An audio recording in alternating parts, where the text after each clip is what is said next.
اور اسی طرح بھائی ہمارے اخلاق، اکرام مسلم کہ مسلمانوں کا مسلمان ہونے کی وجہ سے کہ یہ لا الہ الا اللہ یہ کہنے والا ہے، فرمایا قیامت میں سب سے بھاری جو اعمال ہوں گے وہ اچھے اخلاق ہوں گے، وہ اچھے اخلاق ہوں گے۔ حضرت عبداللہ بن عمر رضی اللہ عنہ، حضرت عمر رضی اللہ عنہ کی روایت ہے، بیت اللہ کی طرف دیکھا، اے بیت اللہ تیری بڑی عظمت ہے، تیری بڑی احترام ہے، تو حرمت والا ہے، لیکن مسلمان جو لا الہ الا اللہ پڑھنے والا ہو تجھ سے بھی زیادہ حرمت والا ہے، تجھ سے بھی زیادہ عزت والا ہے۔ کیوں؟ تیری عزت تیری ذات کی وجہ سے، تو اللہ کا گھر ہے،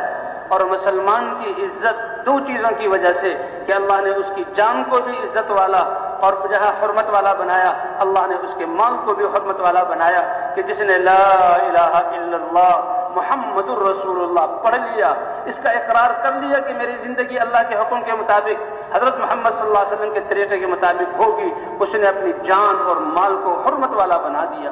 اس لیے حدیثوں میں جو فجر کی نماز پڑھے دیکھو اس کے جان اور مال کو تکلیف نہ پہنچاؤ، اللہ نے ذمہ لے لیا ہے کہ اس کی حفاظت میرے ذمہ ہے، کہیں اللہ سوال نہ کر لے کہ جس کا ذمہ میں نے لیا تھا تم نے اس مسلمان کو تکلیف کیوں پہنچائی۔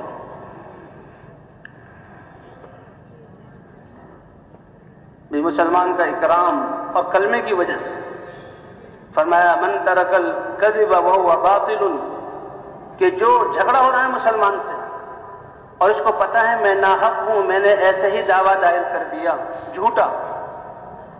لیکن اگلا مسلمان ہے، اللہ کا بندہ ہے، اللہ کا امر ہے جھوٹ نہ بولو، تو وہ جھوٹ کو چھوڑ دیتا ہے جبکہ وہ ناحق ہے، تو اس جھوٹ کے چھوڑنے پر بھی اللہ جنت کے اطراف میں اس کو ایک محل بنا کر دیں گے۔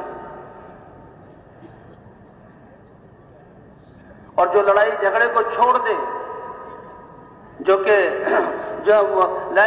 اور وہ مذاقن لڑائی جھگڑا کرنے والا ہو، چھوڑ دے کہ اللہ اس کو پسند نہیں کرتے،